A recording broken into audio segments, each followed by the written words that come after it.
அமீர் குஸ்ரு என்ன குறிப்புகள் எழுதியிருக்காருன்னா, நாங்க இந்தியா முழுக்க படையெடுத்து போனோம். ஆனா எங்களுக்கு அங்கெல்லாம் இல்லாத ஒரு சிக்கல் தமிழ்நாட்டுல வந்துச்சு.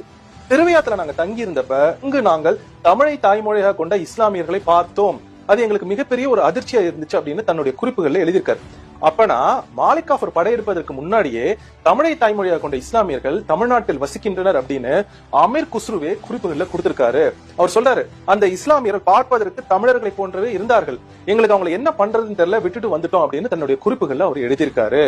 இதைத்தான் முதுமுனைவர் குடவாயில் பாலசுப்ரமணியம் ஐயா எழுதிய ராஜராஜேஸ்வரம் தஞ்சை பெரிய கோயிலை பற்றின நூல். இந்த நூல் மிக முக்கியமான ஒரு ஆவணம் தமிழர்களுக்கு.